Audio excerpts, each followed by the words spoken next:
Hi friends, this is Bani and welcome to my channel. বন্ধুরা আজকে আমি তোমাদের জন্য কিছু রেডিমেড সেন্টেন্স নিয়ে এসেছি। দেখো, তোমরা যদি প্রত্যেকটা সেন্টেন্সের স্ট্রাকচারকে ঠিক করে দেখো আর একই সেন্টেন্স স্ট্রাকচারে আরো সেন্টেন্স তৈরি করো আর সেগুলোকে ব্যবহার করো, তোমরা কিন্তু এই একটা ভিডিও থেকে অনেকটাই ইংরেজি শিখে যেতে পারবে। আজকের এই ভিডিওটাতে তোমরা প্রত্যেকটা সেন্টেন্স থেকে কিছু না কিছু শিখতে পারবে, কিন্তু তখনই তোমরা সেন্টেন্সগুলোকে মনে রাখতে পারবে যখন তোমরা সেন্টেন্সগুলোকে তোমাদের কনভারসেশনে ব্যবহার করবে।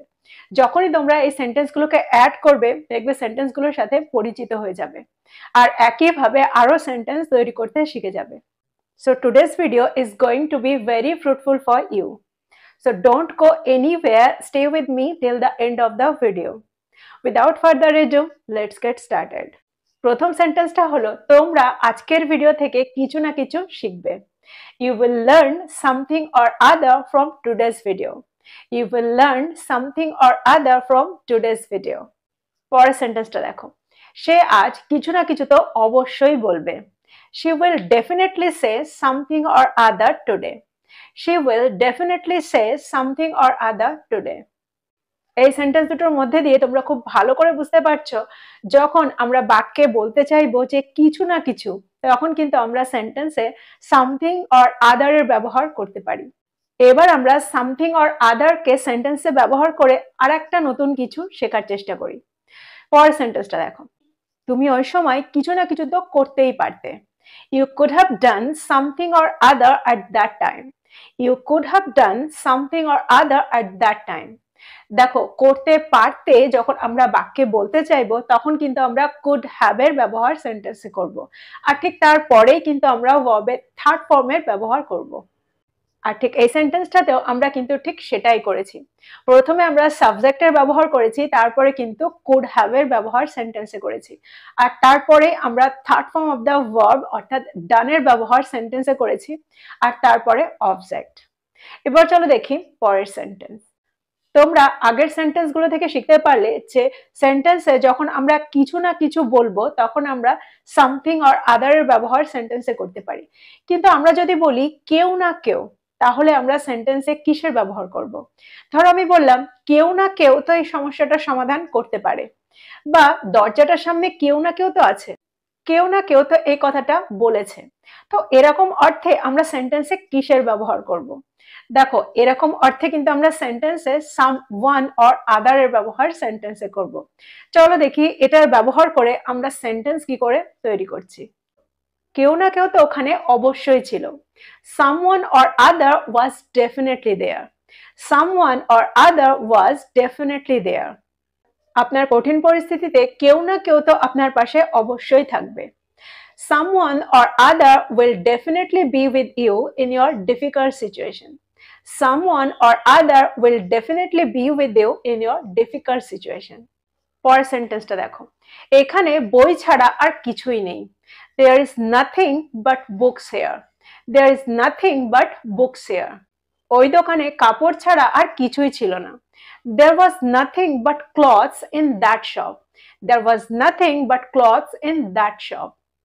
তো তোমরা এই দুটো সেন্টেন্সের মধ্যে দিয়ে খুব ভালো করে বুঝতে পারছো যে সেন্টেন্সে আমাদের যখন বলতে হবে যে এছাড়া আর কিছুই নেই, ওটা ছাড়া আর কিছুই নেই, তখন কিন্তু আমরা সেন্টেন্সটাকে এইভাবে অর্থাৎ এই স্ট্রাকচারে তৈরি করতে পারি। চলো দেখি পরের সেন্টেন্সটা। আমাদের তাদের বাড়িতে যেতে হচ্ছে। We are having to go to their house. We are having to go to their house. তার আজ রান্না করতে হচ্ছে। She is having to cook today. She is having to cook today. তাদের এখন বেরোতে হচ্ছে। They are having to leave now. They are having to leave now. তাহলে তোমরা বুঝতে পারছো যে এই ধরনের সেন্টেন্সে অর্থাৎ এটা করতে হচ্ছে, এই অর্থে কিন্তু আমরা সেন্টেন্সে হ্যাভিং এর ব্যবহার করতে পারি। এবার আমরা এই সেন্টেন্সগুলোকে যদি পাস্ট টেন্সে রাখতে চাই অর্থাৎ পাস্ট টেন্সে তৈরি করতে চাই, তাহলে আমরা কিভাবে তৈরি করব? দেখো, এই সেন্টেন্সগুলোতে আমরা যেরকম সাবজেক্ট অনুযায়ী am is are এর ব্যবহার করেছি, পাস্ট টেন্সেও আমরা ঠিক একইভাবে সাবজেক্ট অনুযায়ী was were এর ব্যবহার করব, অর্থাৎ am is are এর জায়গায় was were এর ব্যবহার করব। ফর এক্সাম্পল, তার রান্না করতে হচ্ছিল। She was having to cook. যদি আমি বলি তাদের রান্না করতে হচ্ছিল, তাহলে আমি কি বলবো? They were having to cook. আমার মনে হয় এবার তোমরা সেন্টেন্সগুলোকে খুব ভালো করে বুঝতে পেরেছো। এবার চলো দেখি পরের সেন্টেন্সটা। তুমি সবসময় পাগলামি করো। দেখো, এই ধরনের বাক্য কিন্তু আমরা বাচ্চাদের সাথে প্রায় বলে থাকি। তো আমি যদি বলি তুমি সবসময় পাগলামি করো, এটাকে আমরা ইংরেজিতে কিভাবে বলতে পারি? You always do crazy stuff. You always do crazy stuff. তুমি পাগলামি করাটা কখন বন্ধ করবে? When will you stop doing crazy stuff? When will you stop doing crazy stuff? আর একটা সেন্টেন্স দেখো, তুমি সকাল থেকে পাগলামি করে চলেছো। You have been doing crazy stuff since morning. You have been doing crazy stuff since morning. দেখো, আজকের ভিডিওতে আমি কিন্তু টেন্স পড়াচ্ছি না। আজকে আমি এই সেন্টেন্সটার মধ্যে দিয়ে বোঝাতে চাইছি যে কোনো কাজ একটা সময় ধরে যখন হয়ে চলেছে তখন আমরা এই স্ট্রাকচারটার ব্যবহার সেন্টেন্সে করতে পারি, আর যেটাকে বলা হয় প্রেজেন্ট পারফেক্ট কন্টিনিউয়াস টেন্স। দেখো, আমি টেন্সের ওপরেও কিন্তু আলাদাভাবে ভিডিও তৈরি করেছি। তোমাদের যদি এই কনসেপ্টগুলো ক্লিয়ার না থাকে তোমরা ওই ভিডিওগুলো দেখে নিতে পারো। চলো দেখি পরের সেন্টেন্সটা। কাকে জিজ্ঞাসা করে তুমি সেখানে গিয়েছিলে? By asking home did you go there. By asking home did you go there. দেখো, এই সেন্টেন্সগুলো কিন্তু আমরা প্রায়ই বলে থাকি। তো এই সেন্টেন্সগুলোকে আমরা এভাবে তৈরি করতে পারি। চলো দেখি আর একটা সেন্টেন্স। কাকে জিজ্ঞাসা করে তুমি আমার ঘরে ঢুকেছিলে? By asking home did you enter my room. By asking home did you enter my room. পরের সেন্টেন্সটা হলো আপনারা সবাই নিজ নিজ আসন গ্রহণ করুন। All of you take your respective seats. All of you take your respective seats. বৈঠকে সবাই তারা নিজ নিজ আসন গ্রহণ করেছেন। All have taken their respective seats in the meeting. All have taken their respective seats in the meeting. এই sentence দুটোর মধ্যে দিয়ে তোমরা বুঝতে পারলে যে সেন্টেন্সে আমরা যখন নিজ নিজ বা নিজের নিজের বোঝাবো তখন আমরা রেসপেক্টিভ এই ওয়ার্ডটার ব্যবহার সেন্টেন্সে করতে পারি। এবার চলো দেখি পরের সেন্টেন্সটা। ওই পরিস্থিতিতে তোমার চুপ থাকা উচিত ছিল। You should have kept quiet in that situation. You should have kept quiet in that situation. তোমার আগেই চাকরিটা ছেড়ে দেওয়া উচিত ছিল। You should have quit the job earlier. You should have quit the job earlier. এই সেন্টেন্স দুটোর স্ট্রাকচারটা তোমরা খুব ভালো করে লক্ষ্য করো।